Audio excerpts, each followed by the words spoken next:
Welcome to the Awesomers.com podcast. If you love to learn, and if you're motivated to expand your mind, and heck, if you desire to break through those traditional paradigms and find your own version of success, you are in the right place.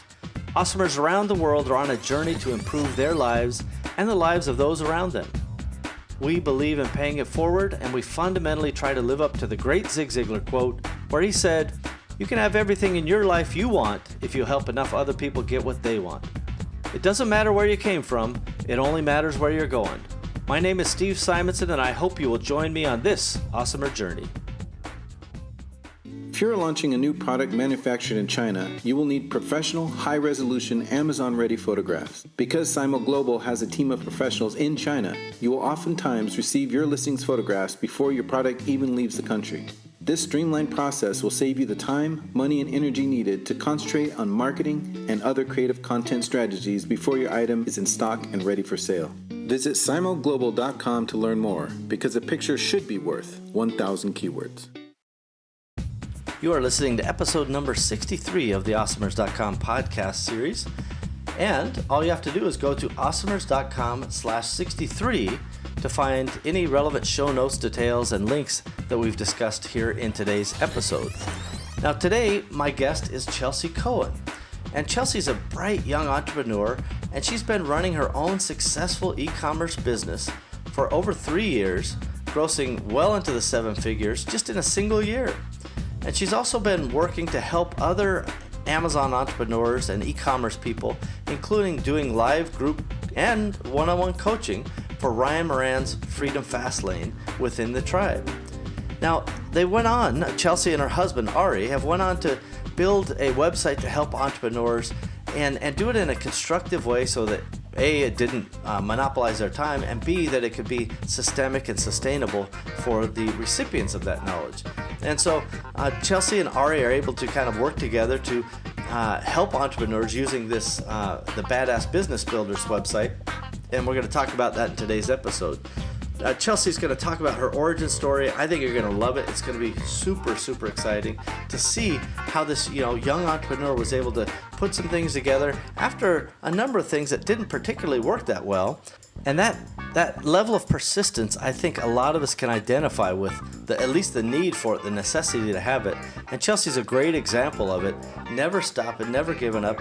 And now she's climbed great heights and is continuing to go higher, and is really like a star of the show, right? She's an amazing entrepreneur and somebody that we can all learn from, not just from the basic things that are so important, like copywriting, but the bigger picture things, like how to run a business and still lead a life. And I think that's a great thing that Chelsea's been able to do.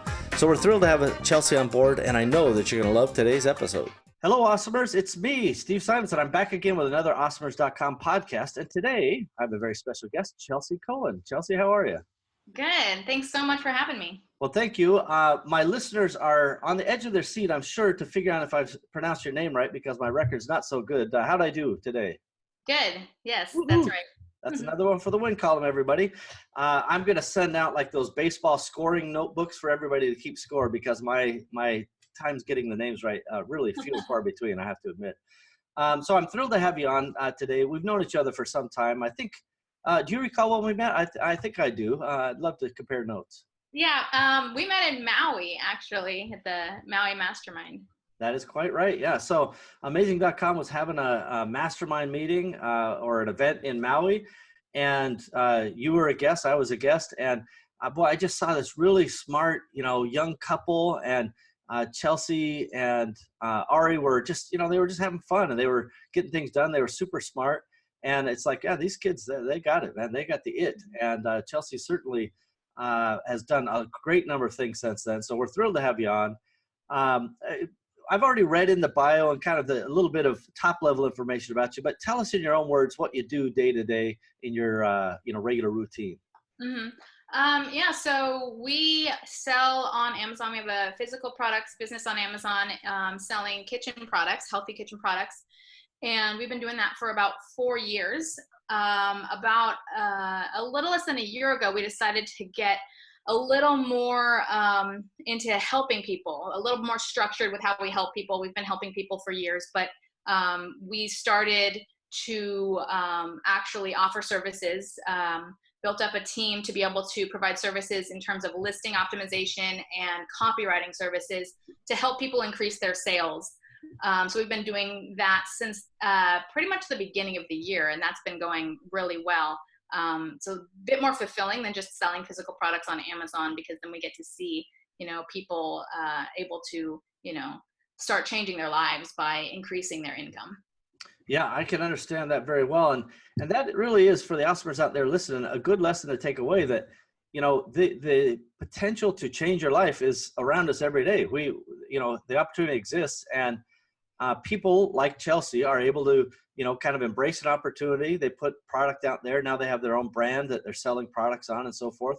And they've been able to, continue that journey by helping educate others and participate in other people's life-changing events, which is pretty inspiring, I think. Mm-hmm. Yeah, it's great. So before we're going to do a little bit of an origin story. Before that, we do that, we're going to do a quick break. But when we come back, we're going to ask Chelsea all the revealing questions. You won't want to miss it. We'll be right back after this. Empowery. The name says it all. Connecting e-commerce entrepreneurs with great people, ideas, systems, and the services needed to stay business dynamic and to grow. Empowery is a network, a cooperative venture of tools and resources to make you better at what you do, because we love what you do. We are you. Visit Empowery.com to learn more. Okay, Chelsea, we're back again. Steve Simonson on the Awesomers.com podcast, and we're going to dive into the nitty gritty that really helps us understand people. And I like to go right to the beginning, which is, where were you born? I was born in Los Angeles, California. La La Land. I've heard of it. I've seen it on TV several times. How about your parents? What kind of business or work did they do? So my mom actually had a private school. She started out with a daycare, but my older brother was having trouble learning how to read. And so she thought she could do a better job helping him to read than the teachers were. So she basically pulled us out of school and started teaching us. And then other parents asked her, could they teach their kids? And so she kind of grew organically. She converted the daycare into a school. And so starting at second grade, I basically did my entire second grade through high school with my mom. I graduated at 16, just before I turned 16. So I was able to kind of study at my own pace. But she ran that school until my youngest brother graduated. And then my dad, he worked for a little bit. He had a copy graphics business of his own. And now he does air quality investigations. But I have, on both sides of my parents, sort of an entrepreneurial example, I guess, an entrepreneurial spirit bred from there, just kind of this attitude of, well, why can't I? Yeah, I love that. That really is the differentiator many times. Somebody was asking me the other day, they're like, well, when you bought your first business at 18, who told you how to do it? Or who, it's like, well, nobody said I couldn't do it, so I just did it, Yeah. I was too dumb to know any better. So I think that is a really good premise to start from, which is, why can't I, right? Let's just assume that we can, and somebody prove me wrong. So I like that. How about any siblings? So I have a rather large family. I have 3 brothers that I grew up with, and then an older male cousin who lived with us for a good part of our life, and then a stepsister who came in during our teen. That, giddy up. Any of them showing entrepreneurial bends? None of them have very regular jobs, but my oldest brother, he started his own dance competition. He's a dancer, his wife is a dancer, and he had that same kind of why can't I, where he was working for a dance competition as a judge and an MC, and he worked for many years, and started asking himself, well, this guy is pulling in sometimes $1 million in a weekend. There's a lot of money here. I know kind of how to run this thing. So he started it, and they're in their third season. They're going to their third season now of that. All right. Well, sounds like I need to dust off the old dance shoes. That's impressive. So I definitely enjoy, kind of the fact that your mom she basically built a school for herself, which is how a lot of entrepreneurs do things. I need the solution solved for me. And then other people start to go, hey, can you help me? Can you help me? And I suspect that has that's probably come up again in your life. As you got good at writing copy, I'm sure other people ask you for help, right? Yeah, and that's a funny story because we have our own business, and we kind of as a matter of course, people reach out to us and we help them. So we get a lot of people asking us, and I did a talk on copywriting, and then I started getting a lot of people asking me, and I kept turning them away. And at the end of that last year, I stopped asking myself, I stopped telling myself, no, I can't do this, and started saying, well, how can I? I knew that I only had a certain amount of time in the day. I knew how much, it took to actually, write copy. And I knew that I couldn't service everybody doing it on my own. So I actually built a system and trained a team to be able to do that. And that's kind of the motto that I've had recently. And it's opened a lot of doors for me just in this past year of how can I, instead of saying no. We automatically go to no. And really, if it's something that you want to do or that might interest you, start asking yourself, how can I instead? I like that. It's almost like turning the same question we talked about earlier on to the inside, right? Well, why can't I? Me? What limitations am I self-imposing? Why can't I? Don't tell me what to do. That's the conversation that goes on in my head anyway. I probably need help. So let's get back into that history for a minute. Did you decide to go to university, and if so, where? I feel like I went to college accidentally. I never thought about it. I guess I did one semester and then I kind of got out of it. But my mom, I wanted to be a writer. So my mom said, well, why don't you go to this community college and take this screenwriting class? So I ended up taking a screenwriting class and sort of fell backward into a film program. I didn't do any of the general education. I stayed in the community college because I didn't feel like I needed to take on a huge debt by going to UCLA or USC. And I'm very glad that I didn't, because I'm not using that degree. I didn't get a degree. I got a media arts certificate because I didn't want to do all that general education. So really that was kind of my experience. I was more interested in getting the hands-on knowledge than, gaining a bunch of credits so that I could get a degree. Yeah. First of all, for the awesomers out there listening, whether it's you considering it or somebody some Gen Z person, going into debt for college is a really troubling thing, in my humble opinion. Unless you're going to be an engineer or a doctor or somebody who really needs that very particular set of skills. Hashtag look up that movie reference. I think that was taken. But unless you need that particular set of skills, then do not go into debt, in my opinion.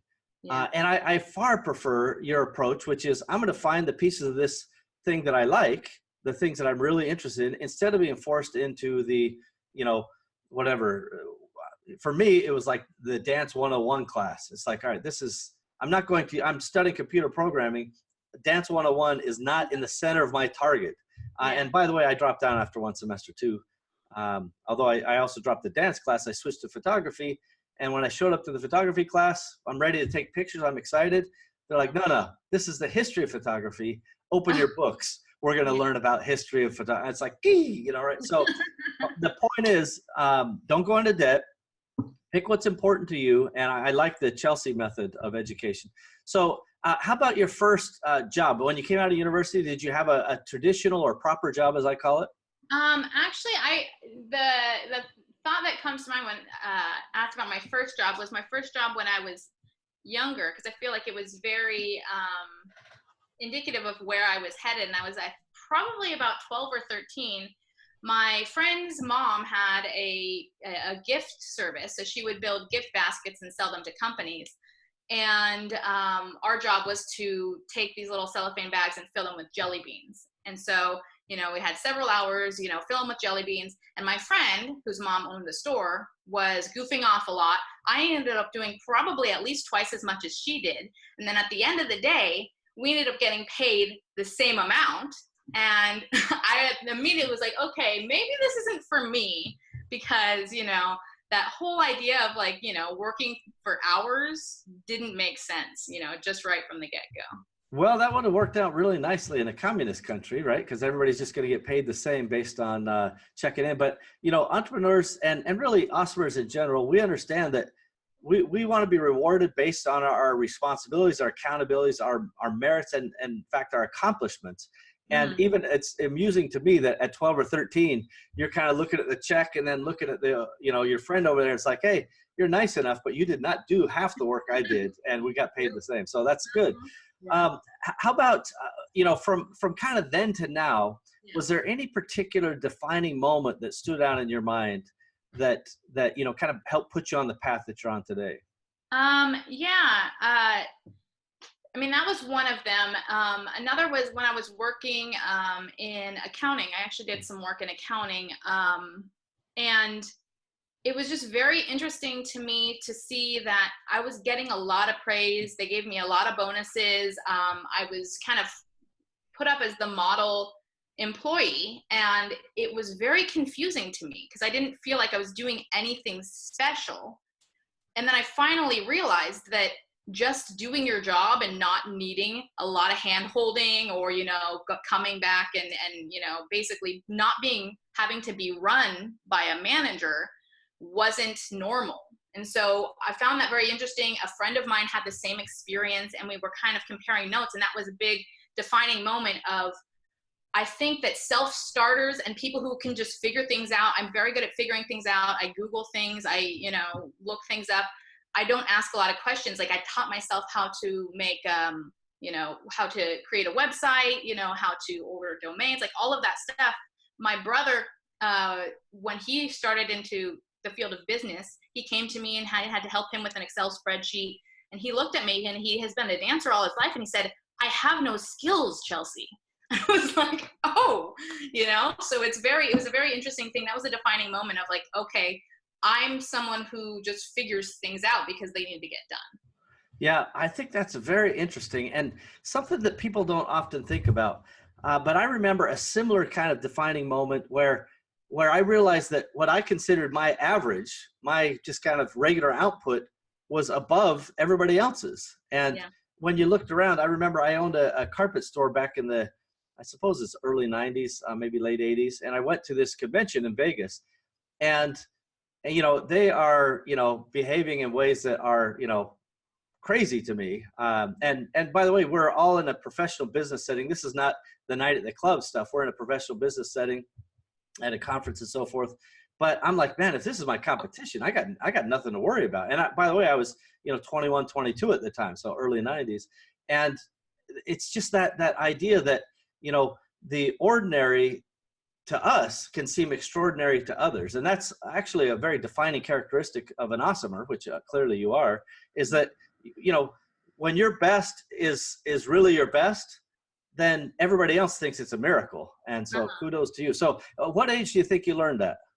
I mean, at that point I was probably mid 20s. Yeah, good. I had been, in film industry, and then it was finally getting to, into accounting, that it really started to become, apparent to me. Yeah, I just love the idea. And I think this is a story that anybody should be able to reflect on, which is if you're tasked with something, if you're given a responsibility, figure it out. Google is like the endless answer machine. It's infinity. You can get any answer there. Whereas still to this day, we'll hire somebody and they'll be like, I don't know how to do this. And so they just want to sit there and wait. Yeah. And it's like, that was a bad hire because that's not the right attitude. We want problem solvers, right? Yeah, I feel exactly the same way. And that's what I, always have to have patience when I'm, onboarding a new staff member. Cause I actually had that skill. I'm remembering when I was in film school, they had this thing called fake it till you make it. So you say you can do things, and I said, oh yeah, I can, do schedules and budgets. I can line item a script, take a script and figure out what we need to buy and all of that stuff. I had no idea. So I would take it home. I would, copy versions, I would get a call sheet and I would copy it on my home computer. So I had my own version, and it was just always, anything that I didn't know, I would have to learn kind of on the fly, and then I would bring it into the next job. I like that. By the way, fake it till you make it is one of the common phrases from the the 80s movie Working Girl, which you probably wouldn't have known of, but it's a classic, and everybody out there should watch it. It's amazing. Melanie Griffith. I definitely think that your previous attitude of why can't I should enter into every task, every responsibility. It's like, all right, here's what I got to get done. Now let's just figure out how to get there. So I'm a big fan of that. How about any big lessons that you've learned along the way? Was there any lesson that stood out and said, maybe it wasn't even an easy lesson to learn, but you're like, I'm glad I know that now. Hmm. Yeah. So there were a couple, off the top of my head, I think enjoying the journey was definitely something I had to learn. I was all about, I'll be happy when, and when I'm here, I'm going to be happy, like bringing a lot of that, putting a lot of the ideas of happiness and success into the future, not really looking at what I was actually accomplishing. Everything was, someday this and someday that. And I even got that when I did some network marketing, and they talked about delayed gratification. And I think delayed gratification is the biggest scam out there. And it's just this idea that's been propagated. And I had to actually teach myself. I bought a necklace that said the journey is everything, and I put a plaque on my wall, and I had to remind myself. It was like a whole process of working myself out of that mindset. But I became a much happier person for it. Yeah, I think that's a very good secret to life. The journey, in fact, is the point of what we're doing here, right? We're all on a quest to that 6 feet under destination, and regardless of is there a afterlife or not afterlife, or am I going to be reincarnated as a butterfly? Whatever it is, on this earth, we got one destination. We may as well enjoy that journey. And too often, all of us, and myself included, we get tied up in that day to day, almost like it's like a compression chamber, right? It just keeps pushing in, and and sometimes that's the normal that we're willing to accept. And so I think your advice is very, very wise to say, you know what, let's just take a minute and enjoy what we're doing. And as I have defined in my past, talking about how to find your why, eliminating the things that you don't like is the first step into getting to what you do like. Yeah. And there's things all of us are doing every day. In fact, I was doing a list late yesterday of some of the things I'm going to get rid of. Maybe they're businesses, maybe they're responsibilities, but I'm going to take these off the list because it's like, this is not delivering, any degree of happiness, so it doesn't make you money, it doesn't make you happy. What's the point? Yeah. And so, boy, you're so smart, so young. That's amazing. Yeah, that's great. Actually, you say, getting rid of the things that you don't like. That was another thing that came to mind was figuring out what you want. Sometimes what you think you want in life, whether it's your career or possessions or lifestyle, is not necessarily what you end up wanting. And so that was a lesson that I really had to learn was, I said I wanted to be a director and I wanted to go into film. When I started directing, I actually hated it. I was much better at producing, which kind of goes in line with, running a business. And I had to, admit, you have to take the time to do that thing, to actually experience what that life is like, to really know whether you want to do it or not. So the first thing is to try a lot of things, to figure out where your capabilities and your interests lie. And the second thing is to actually have the guts to admit it and to be humble enough to admit when that thing is not the right thing. Well, it does take a certain amount of courage to look ourselves in the eye and go, you know what, this thing I've been wanting for so long, not that into it after all, right? Mm-hmm. And that particular, decision-making process, that evaluation, internal introspection, I suppose, is difficult for people to get to. And myself, again, the target does change. Like you at one point, you wanted to be a director and then realize then maybe not so much.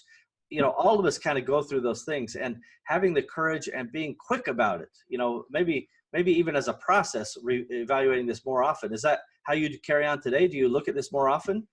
Yeah.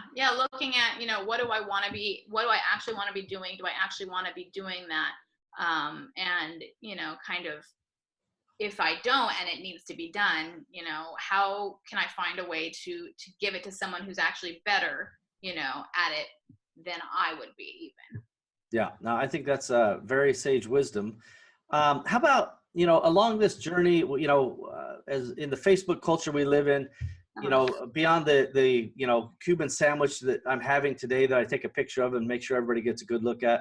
There's so many times we just post the coolest, best things that we see out there. And this creates kind of a culture of everything's always great. But was there ever a time where things weren't so great, or you wanted to kind of give up on whatever the project of the day was? Any time that you just kind of hit the wall and you're like, I'm out. Yeah, there was a particular time, and I feel like I didn't ever have a real job up until this point. I had worked for my mom a lot, so teaching kids at her school, and then I had I had film, so I did film work, and then that really wasn't making me happy, and so I walked away from that. And then I was doing network marketing. And there came a time where I had to go back and get a real job, and I went into the accounting. And it was going back to something that had, I'd always worked at this company off and on. First I did, when I was a teenager, I did filing for them, and then I did assistant work, but I was always kind of running away from it. And it was finally like, I have to go back, the savings have run out, I have these taxes I have to pay. Oh, those pesky taxes. Oh no. Yeah. And so, so it was one of those things where I was like, okay, it's now time to admit that you have to be a grown up and you have to get a job. And so I went back to this job, and I stayed there for 4 years, but it was the first time that I'd always told myself, I was going to accomplish big things. I was going to have, be able to make a lot of money. I had all these goals, like all of us pretty much do. And it got to the point where I was like, you know what? Maybe everybody's right. Maybe life is just hard. And maybe, this is the way it is. Maybe I can, I finally admit maybe I'm not special. And, the magic isn't going to happen. And it was that first time, I think it was 25 years old, the first time, from running away from this thing and chasing, I was always chasing some big goal. And it was the first time that I stopped. Every situation I was in was okay. Even if I had a job, it was okay because it wasn't the thing I was really doing. I had this other thing that I was planning, this other thing that I was building. It was the first time I stopped building something. Fascinating. And how did you feel during that time? Because it sounds like you took an actual step back to, instead of I'm doing this thing on my own, I'm going to go be an accountant for this company. How did you feel? It was pretty disheartening. Yeah, it was.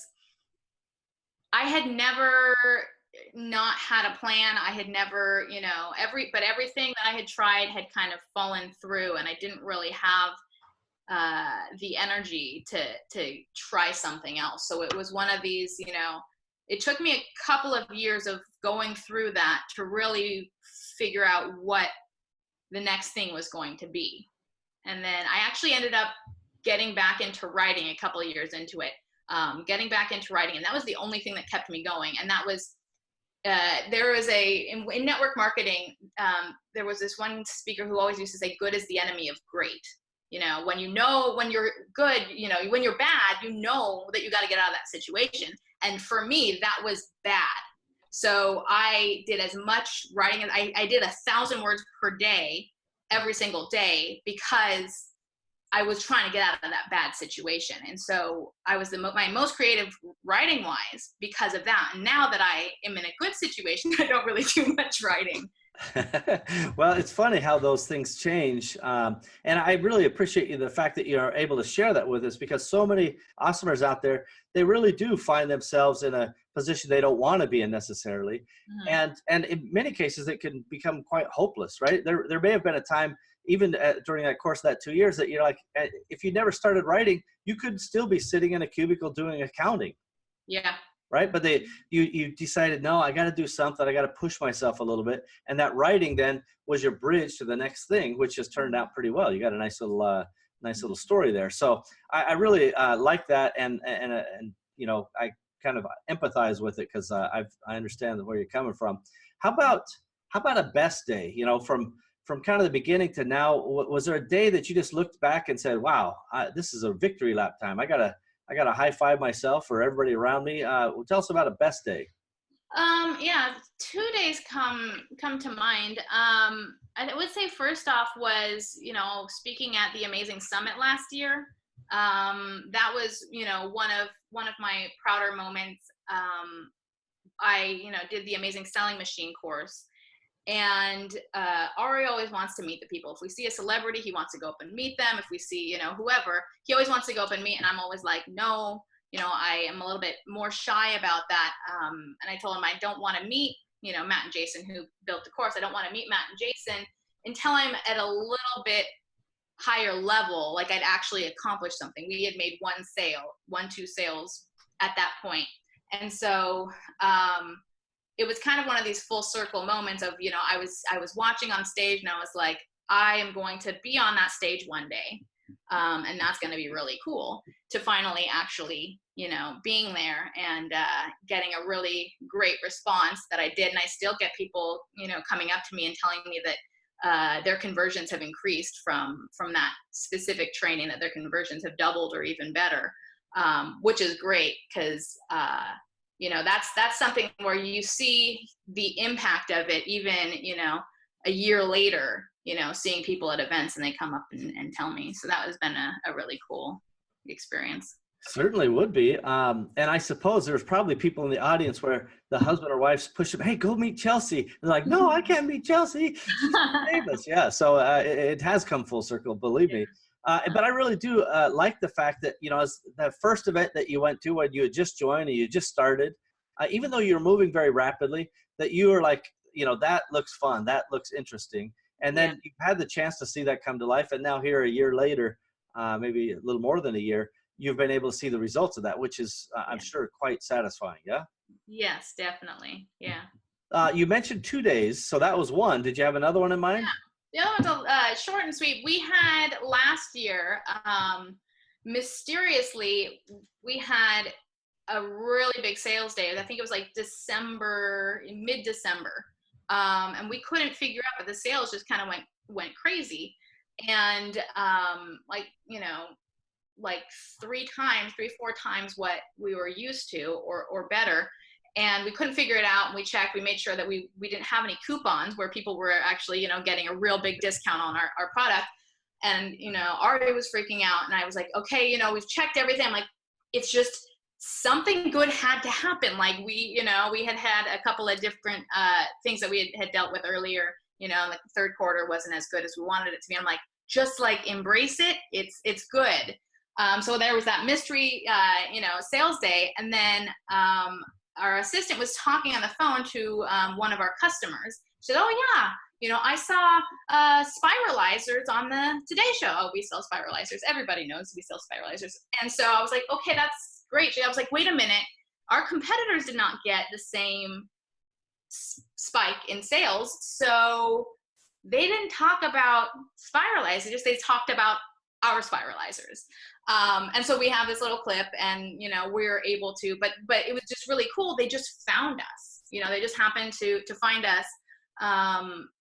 We got reviewed by a big, reviews website. And then they pulled all of their Christmas promotions from that reviews website. And so they featured us during the Christmas holiday. And so that was really cool, was just to be kind of recognized as, more one of the mainstream versions of, just from an Amazon-based business, and I think that's what's really cool is that you've got these Amazon-based brands that are now becoming more recognizable. It just shows you that you don't have to start with, a huge budget. You don't have to be Coca-Cola to really build a solid business. No doubt. Well, what a great brand story to know that the work, got you on whatever that review site was. And then, the Today Show, nationally broadcast, was able to pick up that review. And, they did all the due diligence, right? They went to the review site or whatever, the due diligence is done. And they featured you without, it's very organic. It was real. And that is, such a great thing. And that is actually a testament to your ability to build a brand. And sometimes I rant about this idea that, I don't like the name private label because it implies that we just went to the the big trade show in the sky and we found some generic thing and we stuck our label on it, and now we have a brand. But that's not really what it is, as you well know. You guys have differentiated, you've iterated, you've made your product your own and special, and that has to be shown through the brand marketing. But the testament or the proof of concept is the fact that today's show said, yes, this is the one you should look at. And it sounds like it was a nice surprise. That's one of those lightning bolts that are nice. Yes. Yep. Yeah, so that is a very fascinating one. Well, we're going to take a quick break. When we come back, I'm going to ask you to share your favorite tool, maybe that helps you in business day to day, and then we're going to talk a little bit about the future. We're going to do that right after this. Hey, Amazon Marketplace professionals, congratulations on your success to date. Your creativity, strategic vision, problem solving, and discipline have allowed you to build your own e-commerce business. Wouldn't it be great if you had more time to focus on the things that truly drive the sales and growth of your company? Instead of getting lost in a dozen different services and countless spreadsheets, what if there was one system that connected to your Amazon account and automatically gave you the information that you needed to make great decisions and really impact your business? Parsimony ERP can do that. Parsimony is the business operating system for your marketplace business. With Parsimony, you get true double-entry bookkeeping, easy financial statements, full customer service tools, and item-by-item profitability, along with project and task management, and more features are being added all the time. Learn more at parsimony.com. That's Parsimony, Parsimony.com. Parsimony.com. We've got that. Okay, we're back, everybody. Steve Simonson, Awesomers.com podcast, and I'm here today with Chelsea Cohen, and we've talked about all kinds of fun things and quite a lot of good takeaways so far. But one of the things I like to get, especially from somebody who's so tuned into the environment and the online space as you are, e-commerce in general, do you have a tool or a resource, something that you use day to day that you think has really improved the quality of your life or your business efficiency, what have you? Mm-hmm. Yeah, we have been focusing on our business in building our team and really trying to get our systems in better, because the better our systems are in, the more smoothly our business runs and the less work we have to do in it. So that's been kind of our goal, is identifying good performers and building that out. And then in terms of running it, there's a few tools that we're using. We use Asana, and we use there are a couple of tools that I find a lot of people haven't heard of, that I get really excited about in kind of a nerdy way. One of them is called Airtable. I use the free version, and essentially Airtable is like a spreadsheet on crack. It's I enjoy crack and I enjoy spreadsheets. This sounds really good. Carry on. So it basically you can put images in there. You can put formulas, but you can also sort it. You can group the things based on the various different columns. So there's so many different kind of functionalities to it. You can pull things from one tab to the other. So if you've got all of your data on your cost of goods and shipping, you could pull it from that one tab of the spreadsheet and move it into the other. And so it only have to update in one area. But there's just a lot of different ways that we're using it.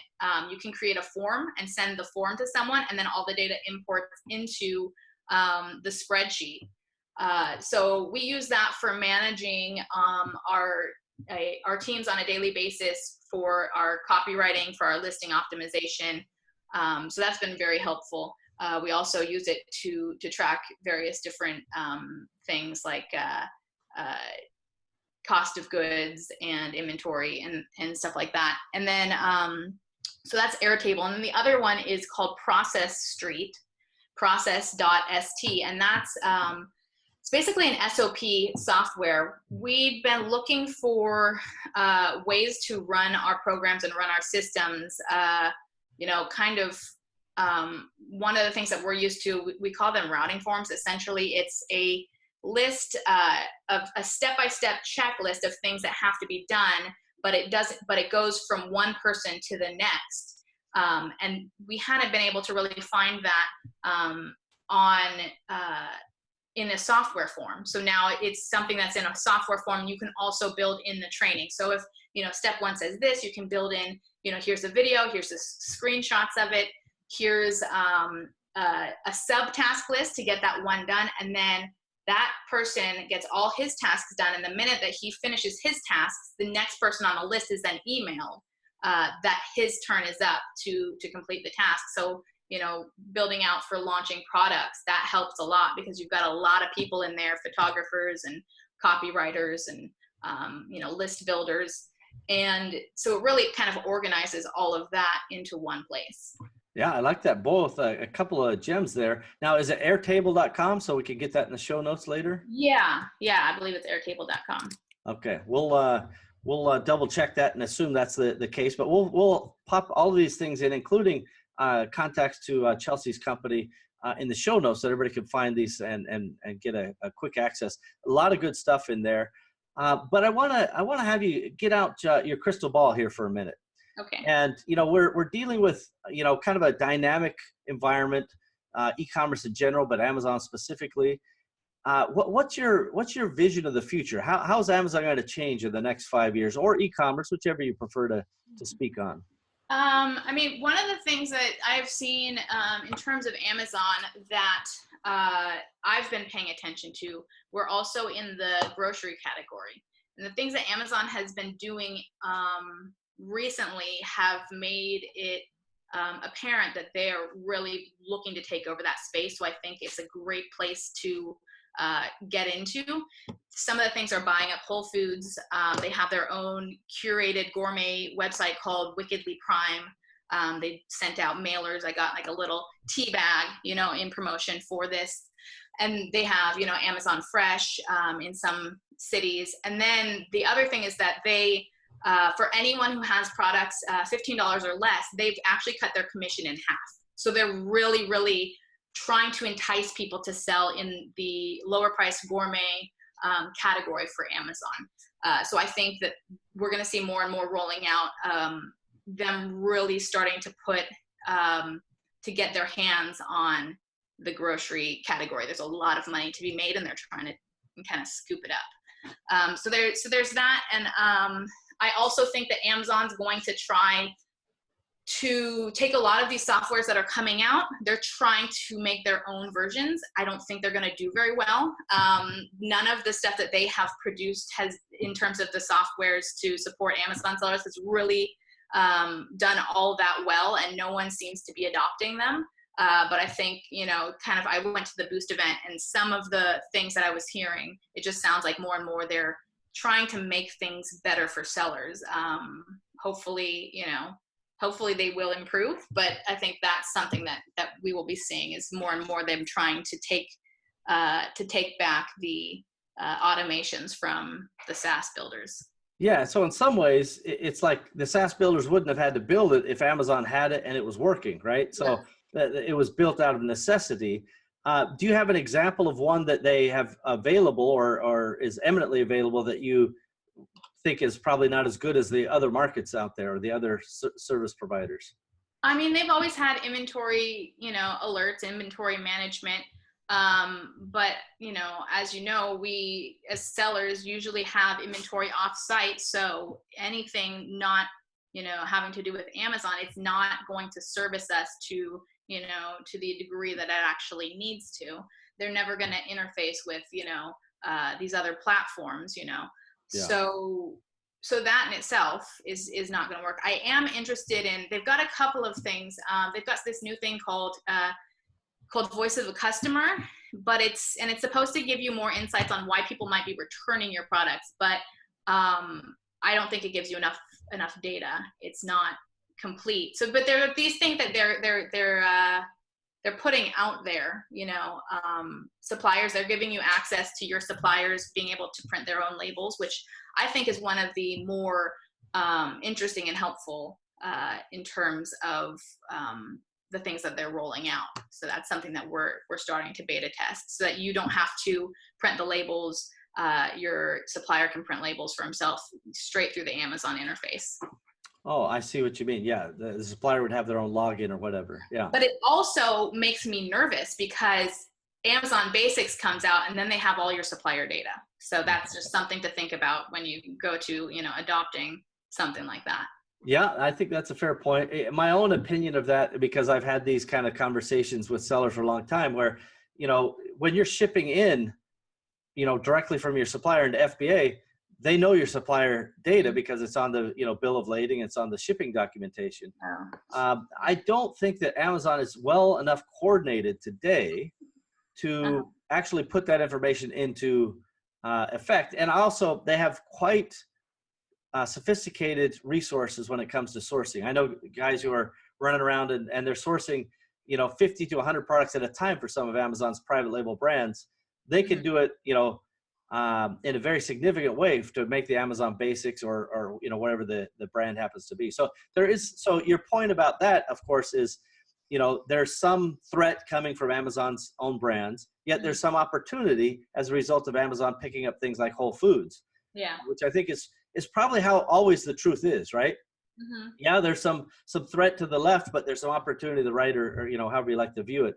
Yeah. I definitely, so for those out there in the grocery category, there's a new platform that helps connect you to buyers and take out some of the distribution and some of the other layers and actually get you access to big wholesale accounts that are in the grocery category. And I don't have it off the top of my head, but if anybody's interested in that, they can just go to osmers.com/contact and we can try to connect them, because this is a way to make a pitch or make a presentation to big boxes or some of the larger wholesale entities if you're in that space of consumables and food and things that would typically be found in a grocery store, for example.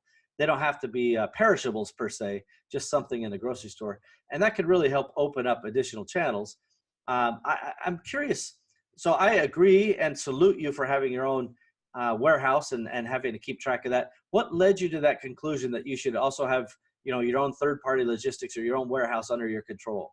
Mm-hmm. Yeah, and we don't own our own warehouse. We a friend of ours has a warehouse that we use, but it was really Amazon's fees going up. Their fees and wanting to, especially by the time fourth quarter comes around, you need to have your inventory, and the fees go up. So keeping the storage costs down, and then having a cushion so that you can kind of minimize running out of inventory. Those were really the main reasons to get a third-party warehouse. And we ship things into Amazon on a monthly basis and keep excess inventory off-site. Yeah, I think that's really smart. I've been railing on this for the last couple of years because I think that Amazon sellers are the easy button is just so simple to just like, I'll just send it all into Amazon and then they have it. And then if I have a big sales day, it sells and everybody's happy. Yeah. And all that's true to an extent, but it comes at a cost. And the costs are extraordinarily increasing over time. And so, not just the day-to-day handling and storage and inbound costs and so forth, but those long-term storage fees, if something is not moving as fast as you want it to, can really destroy your margins. And so having a just-in-time inventory, the JIT philosophy, is something, again, that, I've used, of course, for, a couple decades, but it's something that even the smaller Amazon players should really think about using a third-party warehouse to stage their inventory. We call it a staging warehouse. Yeah. Some of them are just storage, like the big bulk storage, and then some are staging where you ship in weekly or biweekly or monthly, as you mentioned. All of these are really good strategies for optimizing revenue and efficiency and profit. For every dollar you save in long-term storage, that goes right to the bottom line. You don't have to make one more dollar in sales. That's pure profit. And it sounds like you guys understand that very well. Yeah. I mean, we sell products that are, between $15 and $20, some even lower. So we have to pay attention to all of that, because any little thing, you got a sponsored ad that's not performing, well, and that starts cutting into your profit. And that's something we've been cutting down in sponsored ads is, anything that's not, profitable, you got to get rid of it. Yeah, I think having a strategy on how you want to deploy your ad and marketing resources is very important. I'm curious, for you guys, do you manage your sponsored products yourselves, or do you have somebody else do it? How do you take on that challenge? Yeah, I manage them ourselves. We've outsourced before, and the agency that we use just spent a bunch of our money. So, they kept saying, oh, but look at the ad spend is going up. And I'm like, that doesn't excite me. Their markers were very different than our markers. Mine was profitability. So we have outsourced it. I've taken it back in-house and just kind of cut a lot off. I'm starting to look at, using, some software. I've tried some that haven't really worked out. So I'm trying a new one. I'm not necessarily going to name it here because I haven't really tested it out, but just if you can find a software that will really analyze those search terms reports, that's really what I am working on getting in now, because it takes forever and then you don't do it as often as you should. Yeah, I think that's kind of that the double-edged sword. Yes, you have control, but yes, you're responsible. And so by leveraging the technology, I think it's a good strategy. And we're going to have a guest on here in the coming days that will talk about his solution, how he developed it. Once again, it was the entrepreneur who had the problem that needed solved for him. And then he's been able to deploy this as a resource that everybody else could use. But it is a delicate balance. And I will just tell you, I'm going to predict some of your future, if you don't mind, Chelsea. So just relax. So all of us have gone through this process where we've outsourced it and the agency didn't deliver what we wanted. And sometimes it was on them and sometimes it was on us and sometimes both. But in general, if you're really going to do it at scale, you want to find experts and you want to find somebody. So even if you bring that person in-house for you, and by the way, there are very easy ways to hire somebody who's a sponsored products person. They can be on your team and they can keep weekly track of it, or you can hire them on a part-time basis. Maybe they work for you 5-10 hours a week. Mm-hmm. So these resources exist to bring them on your team or to use an outsourced person. But for most people, when you scale, you're going to really have to have that specialization, because you, as the expert and the top dog, you're just not going to have enough time to filter through that stuff forever. So there will come some point where you're like, you know what? Here's the system. It's good enough. We'll meet on it weekly so you can show me your key metrics. Mm-hmm. And in this case, key performance indicators, KPIs as people like to call them, include things like the ACOS ratio, right? Pretty obvious. What's the ACOS that you personally find attractive? Is it 5%? Is it 20%? Depends on your margin, of course. And it depends on your strategy, right? If your strategy is, I'm all about growth, I want to capture market share, then you're willing to spend more, as a percentage of ACOS. Yeah. But you should also, and I highly recommend people do this, if you don't know your individual profitability by item, including any ad spend, any marketing spend, that also includes, by the way, any giveaways, any promotions, any broken units or destroyed, damaged units, returns, etc. If you guys don't know that, and this is not directed specifically to Chelsea, but any awesome out there, if you don't know your line by line, product by product profitability, you're really just shooting in the dark. Yeah. And every decision you make is based on instinct. And as good as our instincts are, they're not perfect. They're certainly not infallible. Use data. And so my expectation is once you kind of get a sense of it and you feel like you got it under control, you'll probably find a way to get somebody else to manage that day to day, and that you'll establish those KPIs as guardrails, and then you'll manage them on a kind of a weekly or biweekly basis to make sure they're delivered on your numbers. What do you think? Yeah, possible? Yeah, I definitely agree with that. I'm looking forward to that. And I think that you really said it in terms of knowing, you got to know what you want before you can outsource it.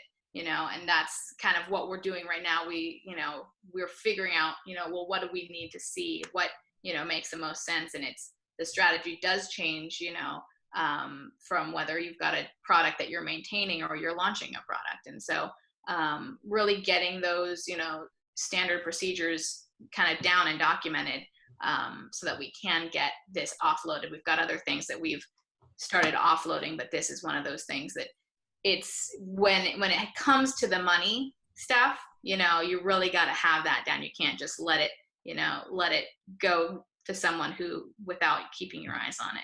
Yeah, that's quite right. The concept of delegation versus abdication is something we talk about regularly. And that, just saying, I don't like doing this, somebody take it over, that's a recipe for disaster. And by the way, agencies, we've had agencies that did great jobs for us, and we had agencies that were just like a mystery.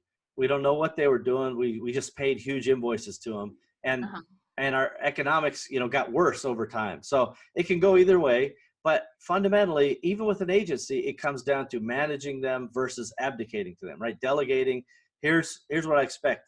Here's your budget for spend. Here's what my ACoS ratio, here's what my contributing margin should be for each item. All of those little details that you guys probably know now will be instructive for them in the future. And then every week or every 2 weeks, you make sure that they're reporting on those and make sure that the numbers hold up. Yeah. Because when it works, the sky's the limit, right? You don't mind spending as long as it's profitable spend. That's we're all thrilled about that. Well, this has been very helpful to me, and it's been fun to catch up and learn a little bit more about your background. I wondered if you have any final words of wisdom for the Awesomers out there. Let's see. Final words of wisdom. Yeah, tenacity is really what it's going to take to get to where you want to be. For me, living, a regular life was not an option. So, even if whatever you're doing at the time is not working, if I could have given up and just stuck to accounting the rest of my life, but, it was trying, multiple things, trying so many things. And my cousin actually told me, that he had seen me do all of these things and fail at all of these things and then see me succeed. And it was very, encouraging. And I was like, it's encouraging to me too, to finally have found the thing. But that's really what it takes, is just knowing that, the end of your story is going to be a good one. And so you just keep moving forward and be aggressive.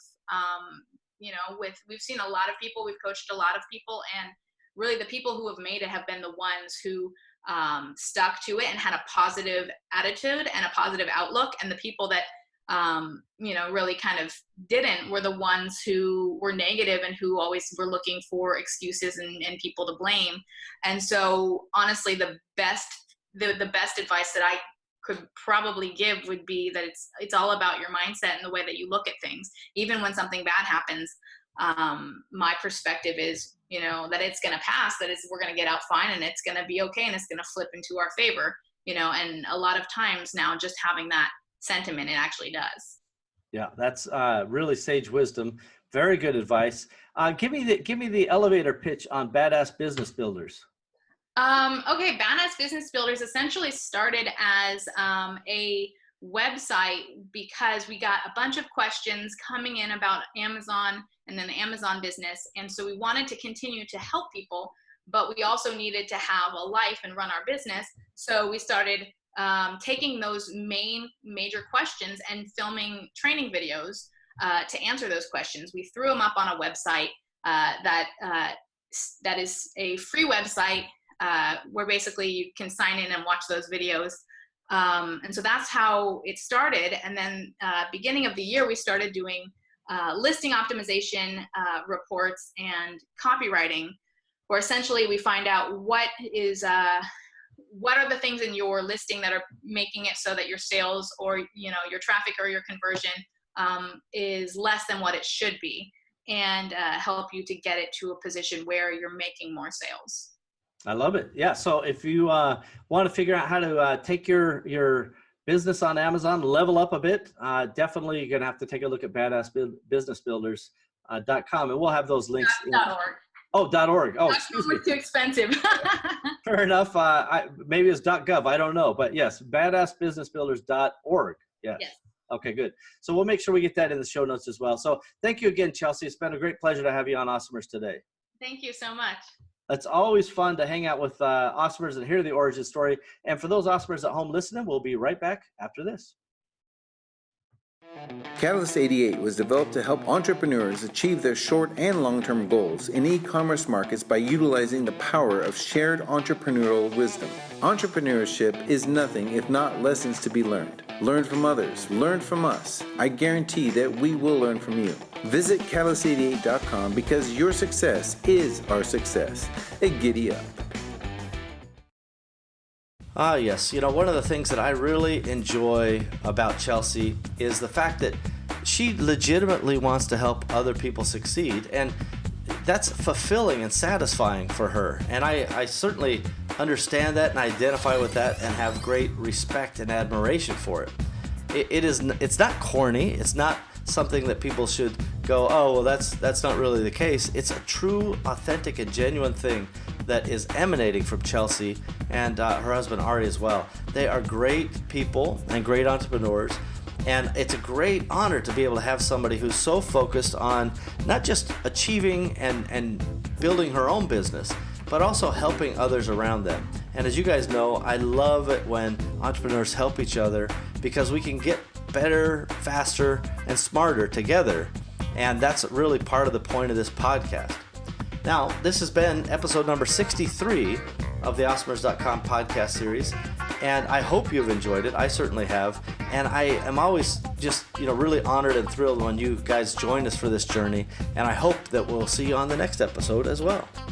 Well, we've done it again, everybody. We have another episode of the Awesomers podcast ready for the world. Thank you for joining us, and we hope that you've enjoyed our program today. Now's a good time to take a moment to subscribe, like, and share this podcast. Heck, you could even leave a review if you wanted. Awesomers around you will appreciate your help. It's only with your participation and sharing that we'll be able to achieve our goals. Our success is literally in your hands. Thank you again for joining us. We are at your service. Find out more about me, Steve Simonson, our guests, team, and all the other Awesomers involved at Awesomers.com. Thank you again. Awesomers.com